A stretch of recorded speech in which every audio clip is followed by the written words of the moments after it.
everybody, it's your boy Marcus Norman from Gentleman Style Podcast Show. And today we have Mr. Philip Webb, President and CEO of PDQ Merchant Enterprises, Inc. in Johnsburg, Illinois. This man is an ATM business operator for 20 plus years. So when I say experience, I'm talking experience. This isn't your average Joe. Right? This isn't the guy that, just started the business last week. This man brings knowledge. He brings insight. He brings wisdom to the platform and to the ATM business game. So if there's a show to be at, if there's a place to be, it's here with Mr. Philip Webb. Mr. Philip has written a book, and I purchased the book called A to Z Course, and an A to Z course, along with the coaching and mentoring of veterans and merchants who want to get started in the ATM business. So help me welcome to the stage, Mr. Philip Webb.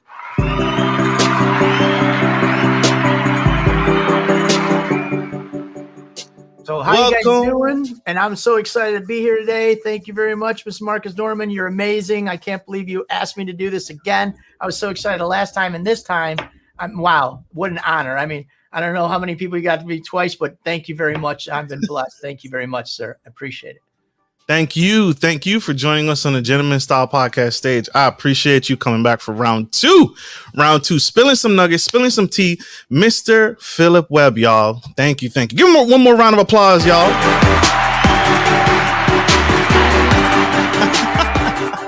I love the sound effects. I love this. Last time you give me air horns, this time you give me applause. So I must be doing something right. You're doing everything right. You are the man, and you deserve nothing less, sir. So today, Mr. Webb, you are joining us. You are here on the Gentleman Style Podcast stage to break down an industry that is not the norm, right? It's not the norm. The ATM business is an unusual business, but it's a very lucrative business. But first off, before we dive into that, I want to ask, what inspires you every day? What do you wake up? What inspires you to get up and just jump out of bed swinging? All right. So what inspires me is to do better than I did the day before and to create generational wealth for my kids. I look at where they're at and what they could be. And what I try to do is make sure that I can provide an opportunity for my kids to either grow in this business or take the knowledge from the business that I created and apply that to whatever business that they want to do. So I try to make sure that I do everything ethical and basically pretend like I have a name on the back of my jersey and make sure that I don't embarrass my kids and do it to the best of my ability every day. So that's what inspires me, basically my children. Love that. Love that. Family man. I forgot to mention God-fearing family man, right? He's a big advocate of that. And so thank you for sharing that. And that's powerful, right? A lot of people get started in different areas and they lose focus or they fall off. Your kids, we can't fail our children, right? And so that's a great motivation. Thank you for sharing that. Successful people have morning routines. It may be yoga. It may be, sweet tea, it may be meditation, it may be scripture. What's a morning routine that has led to your success in your career, in your business? All right. So for me, it is scripture. So what I do is I get up and I read. So a lot of times, and it's kind of a twofold, because what happens is in the morning I get up and sometimes I can't sleep. Somewhere between, I don't know, maybe God's speaking to me, but it's maybe between 2 and 4 a.m. I'll get up. And what I do is I'll read scripture and then I'll say, okay, fine. I go back to bed. Or sometimes I just stay up at that time and then I'll go into work. So it just depends on what we got going on. But for most part, every day I read scripture and then I'll start my day. I'll usually go into the office, have myself a cup of coffee. I usually listen to some motivational videos throughout the very early morning. Do some accounting work, look to plan what we're going to do and how we're going to do the day. And when the team comes in, and then from there, go and do the team activities, make sure they're all doing what they need to do. But for the most part, I started with scripture. I found that, and sometimes, we were talking about this the other day, is sometimes I don't do that. I fall off. I'm like, you know what? I'm running late. I'm not going to spend that little time with the Lord. And what happens is I just don't have that energy. It sounds so silly, but I don't have that energy that I needed to really carry out the day, because the day beats you up. And at the end of the day, I'm like, wow, what didn't I do? And then I trace it back because I like to debrief. A friend of mine told me to debrief all the time. And guess what I didn't do? I didn't read the scripture. So that is one thing that I do, and it helps almost on a religious basis. I'm not trying to be funny, but I just thought about that. So.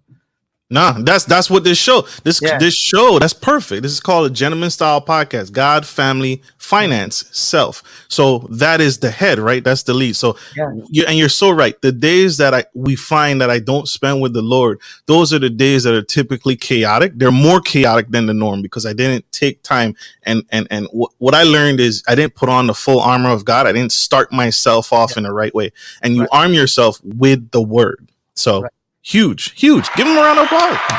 Yeah, I needed to hear that. I needed to be reminded of that. So that's huge. Who is someone in history, alive or deceased, that you admire? I do a lot. I listen to a lot of motivational stuff. So Eric Thomas is a big inspiration to me. Also Inky Johnson.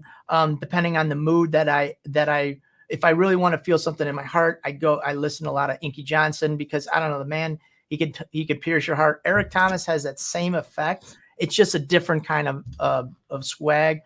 So it just depends. But for the most part, both of those are who I listen to a lot. To be honest with you. I gotta check him out. I haven't heard any of his stuff, so I gotta. Oh, you're missing out. I am missing out. That's huge. You all stay tuned, stay engaged. We have one quick commercial break. We'll be right back with the incredible, phenomenal Mr. Philip Webb. Stay tuned. Stay with us. Good day, podcast listeners. This is your boy, Marcus Norman of Gentleman Style Podcast Show. I wanted to let you guys know that we will be rolling out a new feature and adding a join sponsor button next to the subscriber button here at the bottom of your screen. Once you click the button, it will display 3 membership levels. Gentleman Gentry, which is our entry level. Duke Duchess, which is our season level. And the Emperor and Empress, which is our most sophisticated level, which you will receive unique perks and benefits at each differing level and gain access to our community tab. We will also be sharing polls, upcoming events, and interviews, as well as receive feedback from our sponsors directly.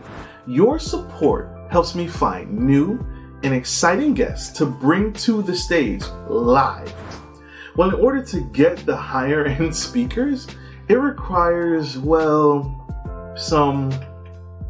you guessed it, money. So thank you for tuning in to my channel. And if becoming a sponsor sounds good to you, then select the join button below and choose your desired sponsor level. Let's continue to grow and serve the future of generations of men and women to come. Love you guys. Bye.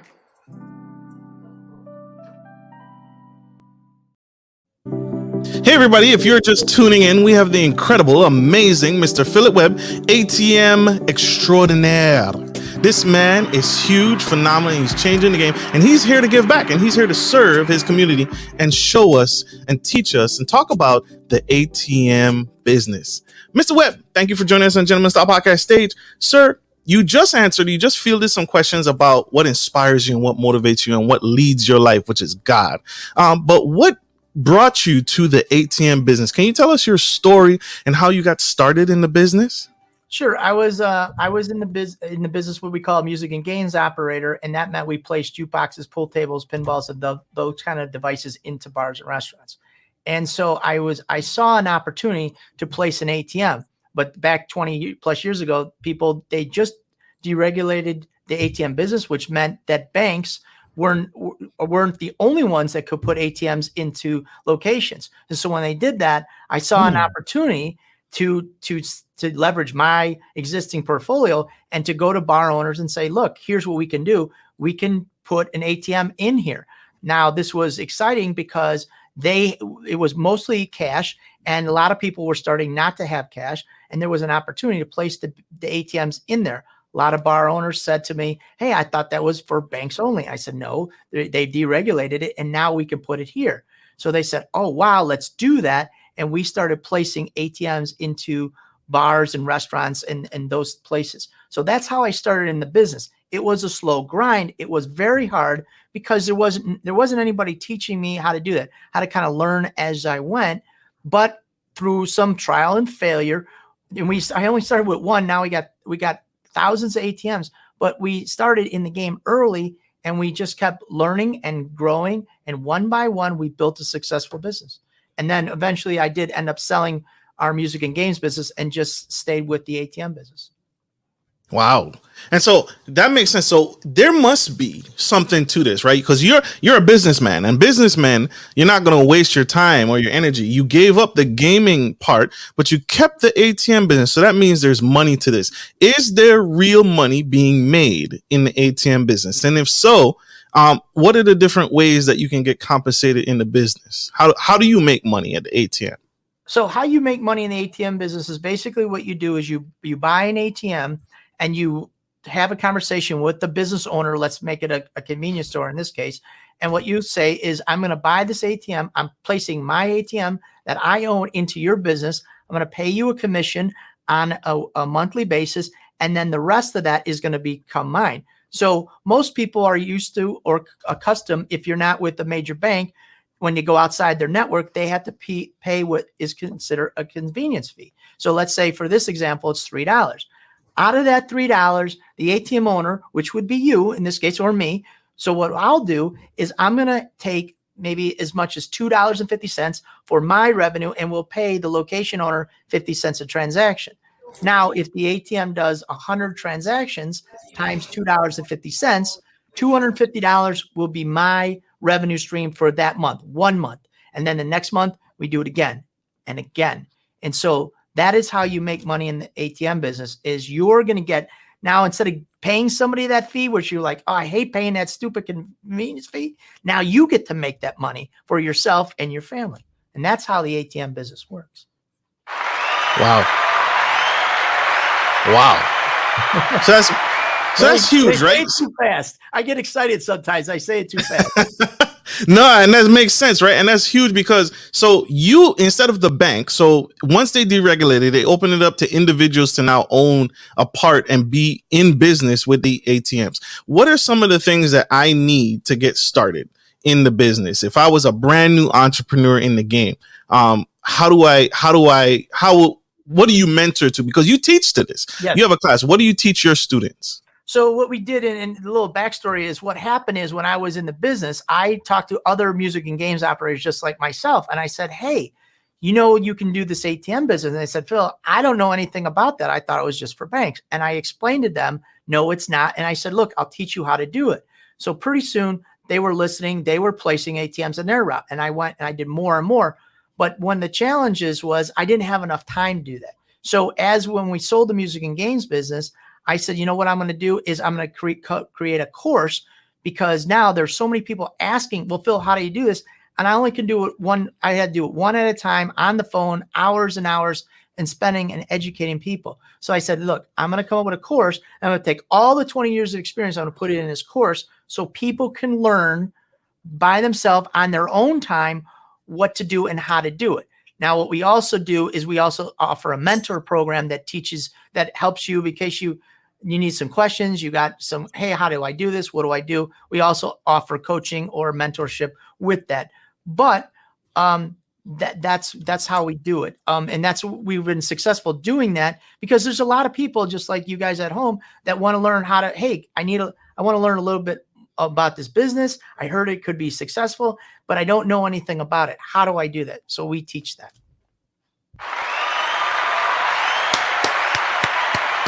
Powerful.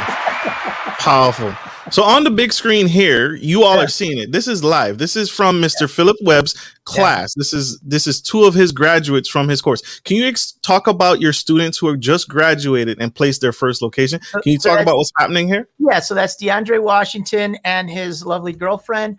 And what they did is they went through the course. They found a location, and then they bought an ATM and they placed the ATM in there. What we do is they give us the information, the program. ATMs kind of come like when you go to Best Buy.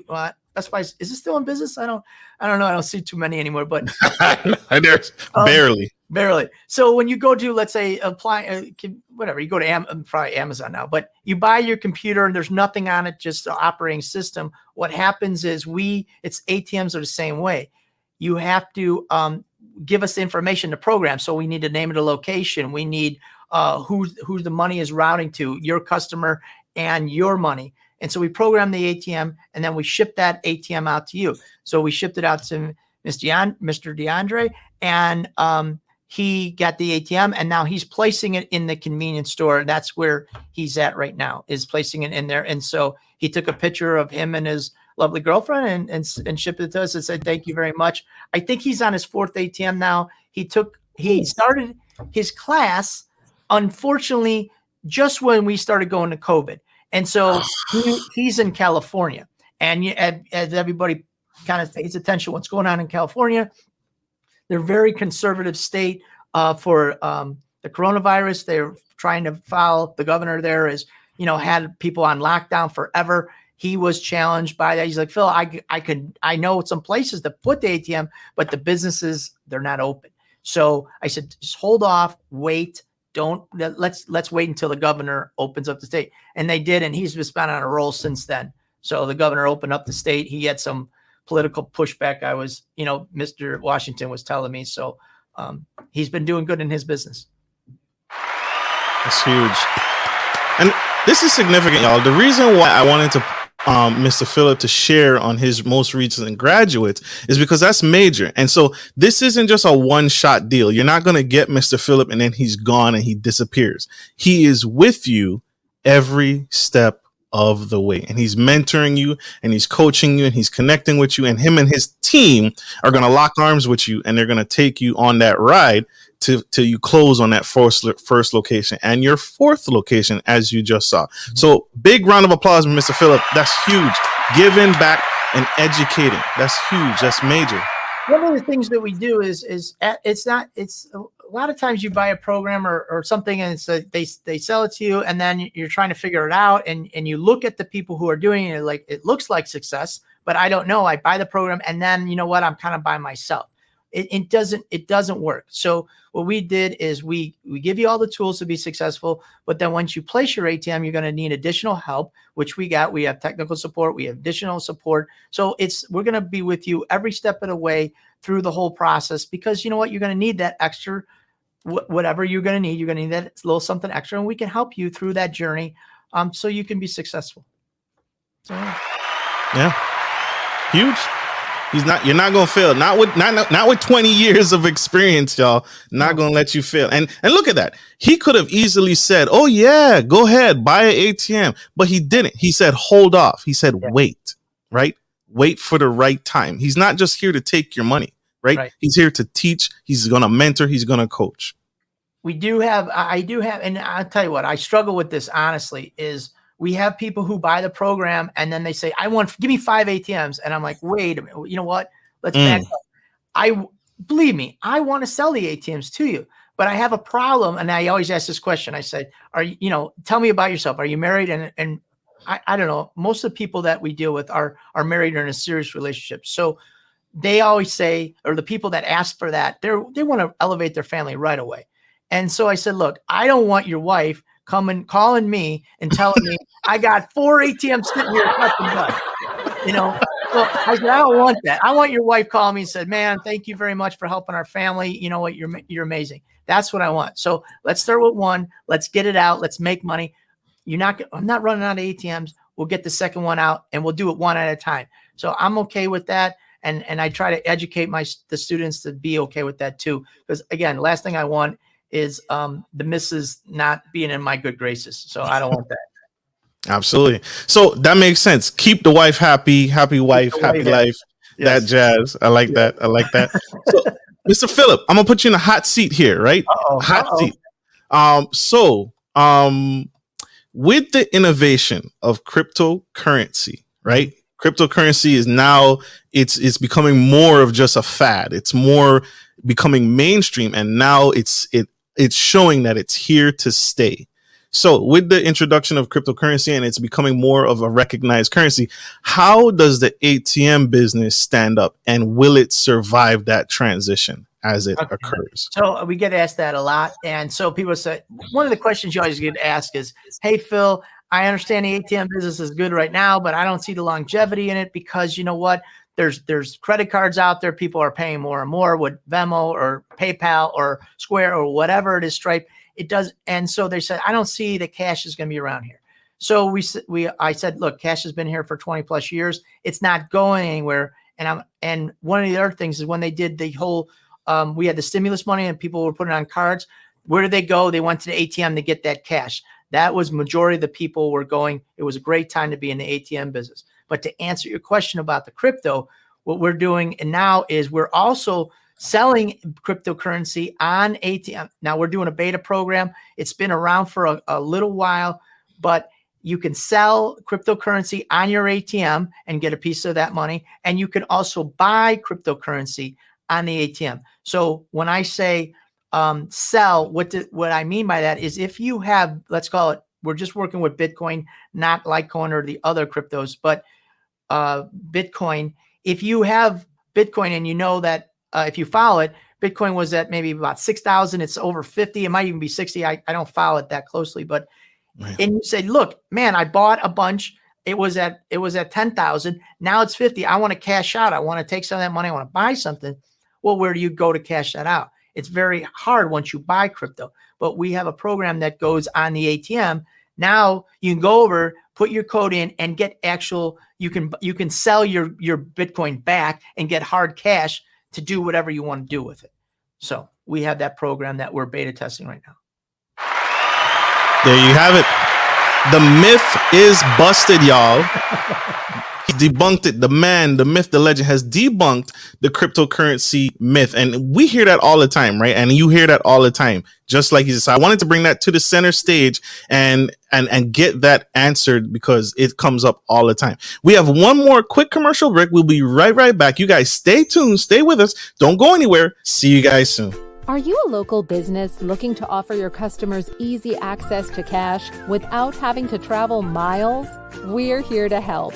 At Norman Legacy Investments, we provide free ATMs with free installation that provide a suitable investment for your business. Even better, we offer you some profit sharing and handle everything from start to finish.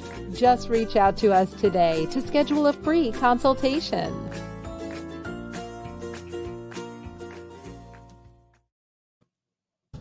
Hey everybody, we got the incredible Mr. Philip Webb here today, breaking the ice and giving back and teaching us about the ATM business. He just broke it down. He just debunked the myth about cryptocurrency and that the ATM business is now a major player in the cryptocurrency industry. And now, even with his ATMs and his company, they're beta testing the program, the software. They're get in while you fit in. They're beta testing the software where you can now exchange your cryptocurrency for hard cash. So there it is. It's debunked. The myth is debunked. Give them a round of applause, y'all.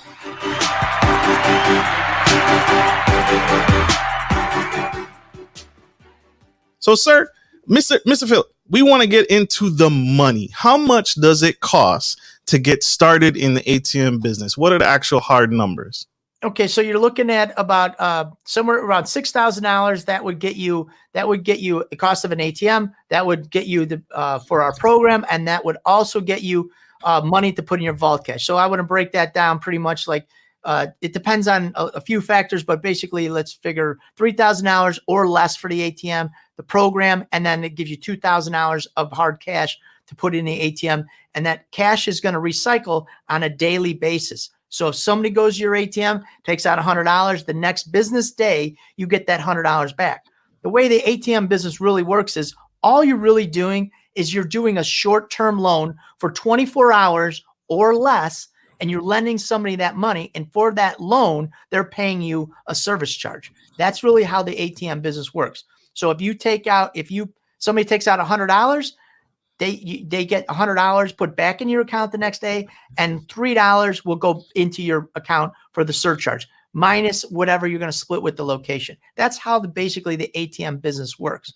So what you'll need to do is you have to buy an ATM, put the money in the ATM, and then start watching that money come in. We give you a mobile app so you can watch it in real time on your phone and or your desktop or a laptop or an iPad. So you can see it all in real time. You making money. And you know what? The best case is making money while you're asleep. People are using your ATM while you're watching TV on the couch, or you're doing something else, playing with your kids. Literally, y'all, making money while you sleep.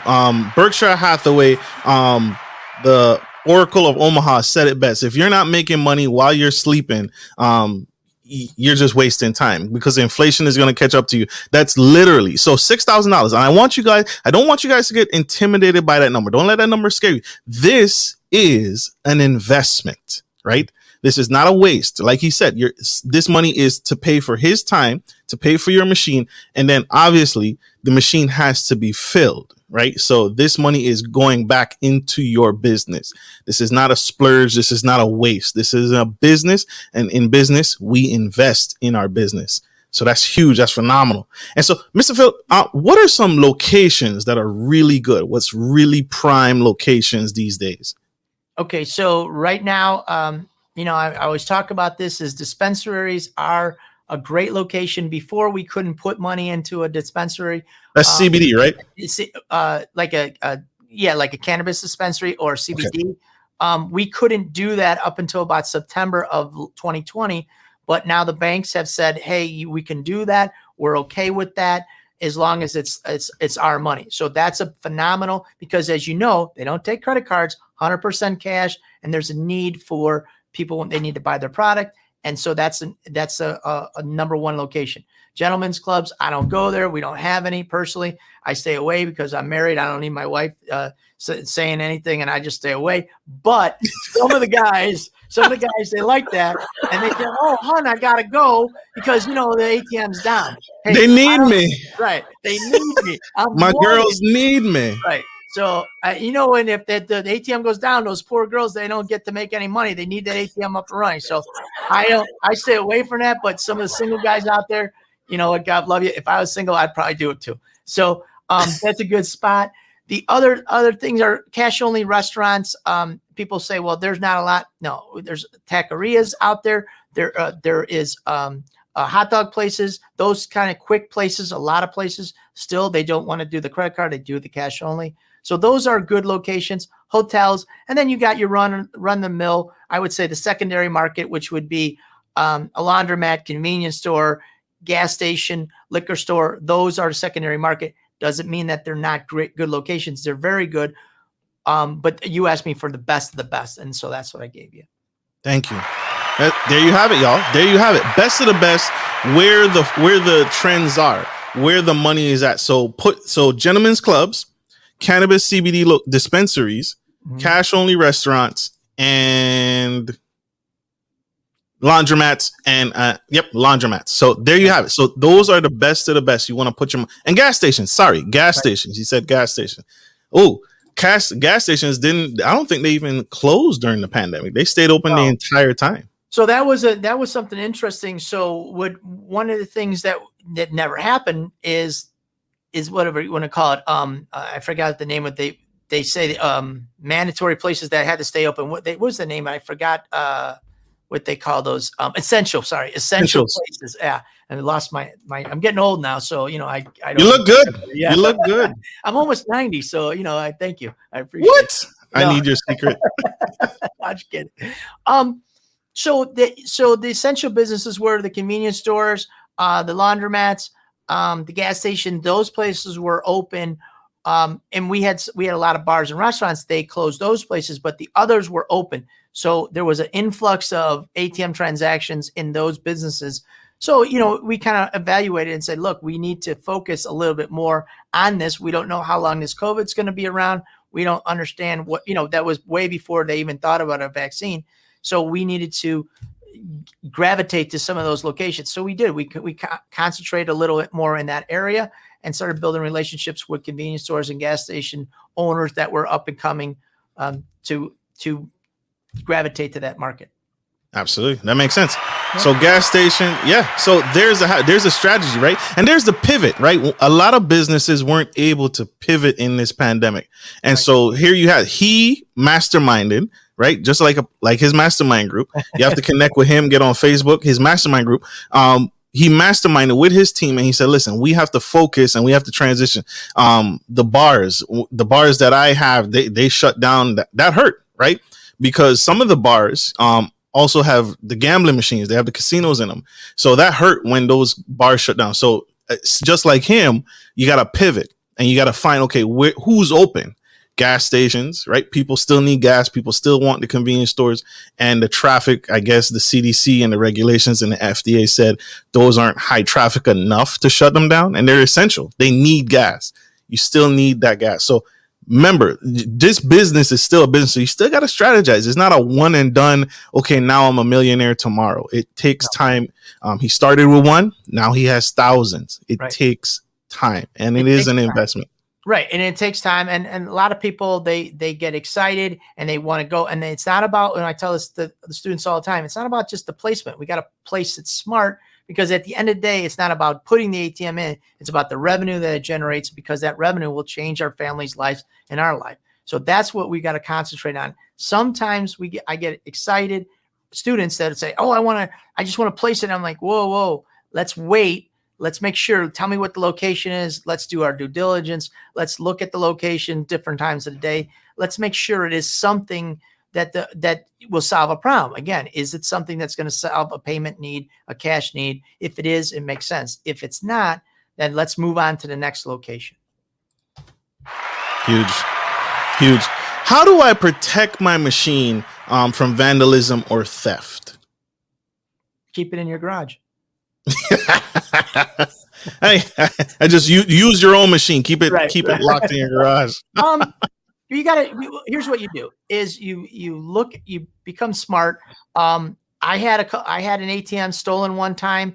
What happened is we placed it in a bar, and it was on a marble floor, and I didn't want to drill it down to where the guy wanted to put it on the other side of the hallway, but he didn't have electrical outlet.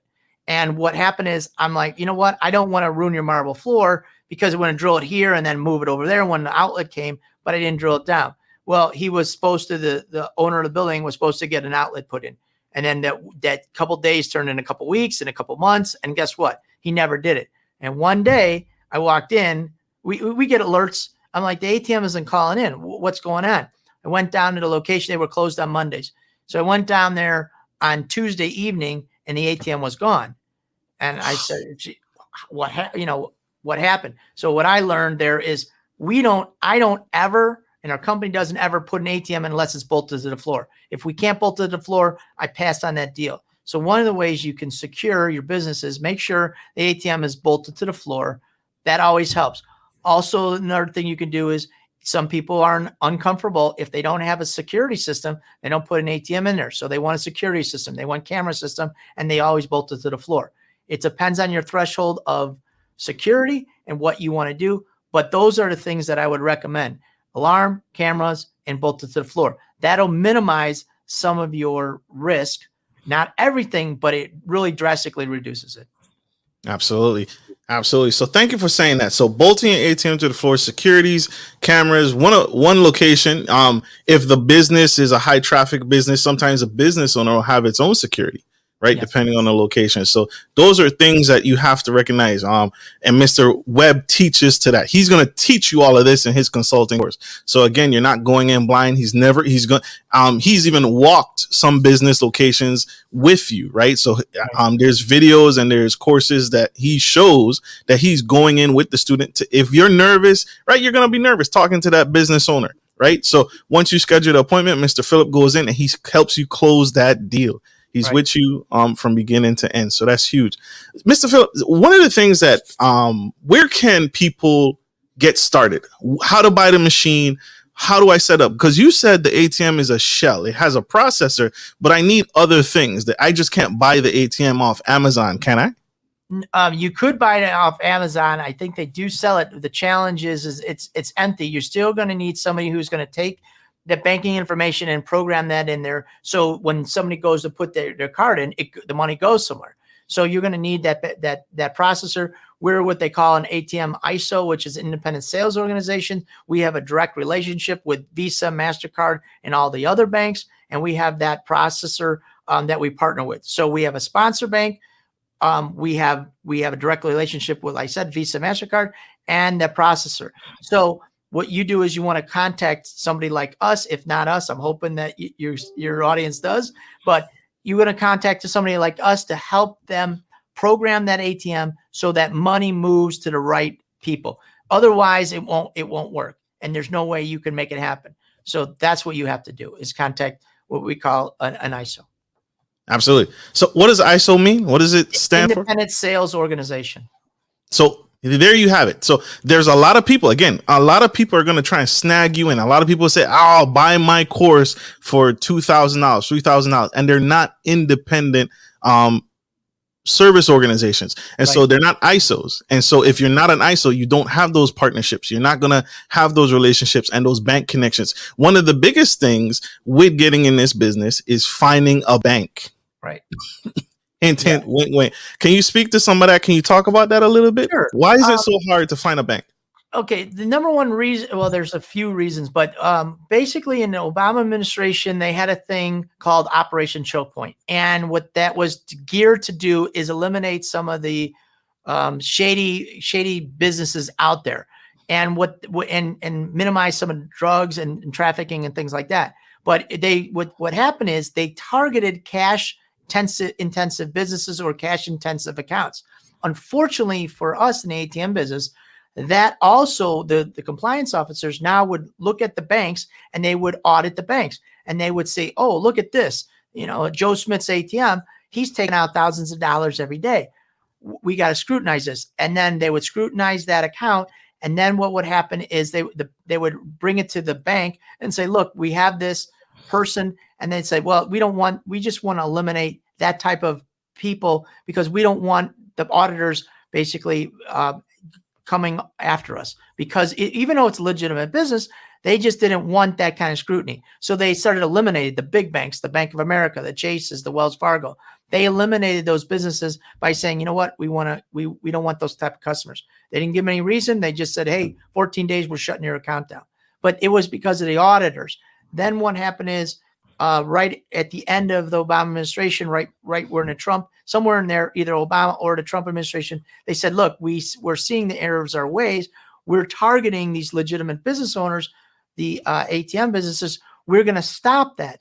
Unfortunately, even though they stopped it, the protocols continued on some banks. And even today, the big banks, the Bank of America, they don't really want to associate it with us.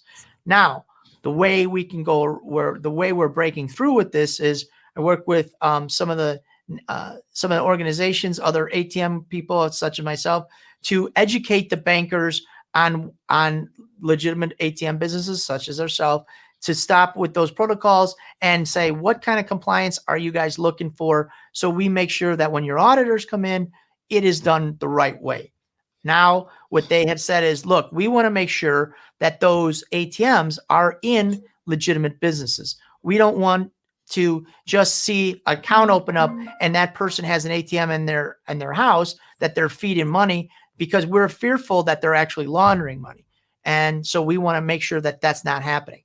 So what we need, Phil, is we need a location agreement between the business and you, us, the ISO. And so we said, no problem. We can provide that to you. And they said, look, that would satisfy our compliance officers, and that would satisfy us to make sure that everything is on the utmost, up and up. Along with, we want to make sure that these people they're just not running it under a DBA. We want to make sure they're corporations.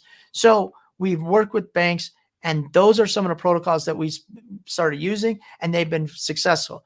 In a lot of different cities, we've established those banking relationships. So now when a student comes in, they say, look, I'm in I'm in Pennsylvania, I'm in Pittsburgh, and I need a bank. Do you have a bank that, other people I work with, and we're giving them those opportunities and say, look, this is the bank, contact this bank because it'll help you out. Now, we don't have every city, but we got a lot of cities. Yep. So thousands of locations, y'all, thousands of ATMs. This is why, again, you need that ISO. And so that's the big scrutiny, right? So that administration regulated, they wanted to stop terrorism. And the quickest way to fund terrorism is through, like you said, a heavy traffic, money, cash flowing business. And so that can look suspicious when you're going to a bank and you withdraw. Thousands of dollars hit the bank account today, and then later that day, thousands of dollars leave that bank account the very same day. And so the act was initiated to minimize terrorism, right? Because that, and like you said, money laundering, taking dirty money, putting that dirty money in a machine, and now you get clean money. And so that's what Mr. Philip just broke down. So that's huge. Big explanation. And that's why you need what Mr. Philip is doing. That's why you have to connect with him and what he's doing. So another round of applause. Thank you, Mr. Philip. Sir, how can my audience connect with you? How can we support you? And how can we grow with you, sir?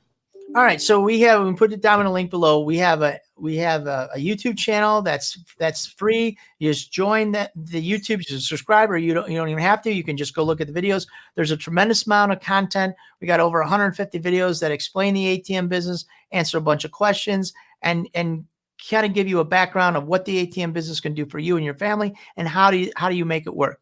Okay. From there, we have an ATM community that's also free. And in there, it's more people just like yourself, people who want to get into the ATM business and be in a like-minded community of other ATM business owners.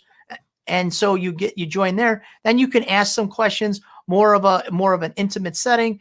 And there's other ATM business owners in there that could help you on your journey, along with us, that we do help you. So that's a great start. And then if you want to take a deeper dive, we have the ATM A to Z book that we have that you can put in a link below. For those who you like reading and you want something to do at night before you go to bed, I got this little book that is about 80 pages, and it'll teach you pretty much everything you need to know. Now, the other thing that we did is we took all that stuff in the book and we created a bunch of videos that'll teach you from A to Z. That's our course, A to Z, how to be successful in the ATM business.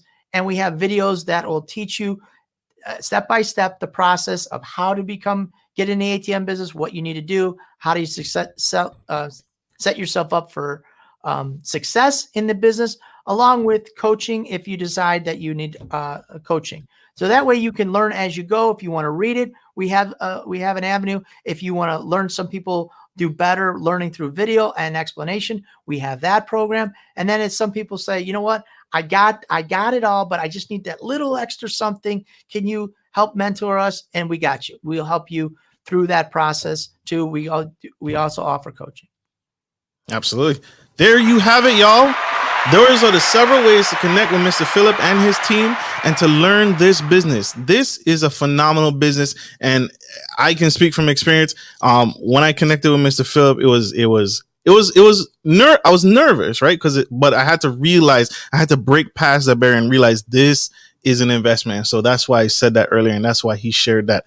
That's huge. Give him another round of applause, y'all.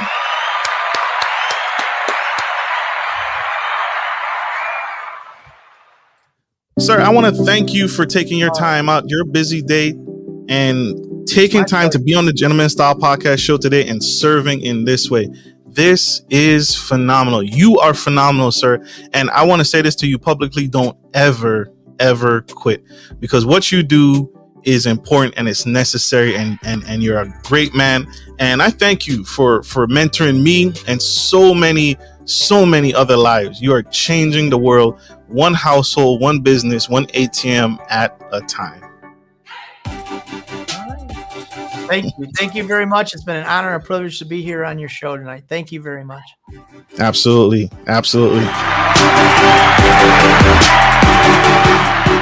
And thank you all, my audience, for joining today. I hope this message has served you, and I hope this was impactful and helpful, and I hope it gave some insight to a new business, a new mindset that will change the landscape, literally. So thank you all for tuning in to Gentleman Style Podcast Show. Like I always end every show, take care of your family, take care of business, and take care of business. This is Marcus Norman, the Gentleman Style Podcast Show, and Mr. Philip Webb, the ATM guy, signing off. Love you guys. Bye.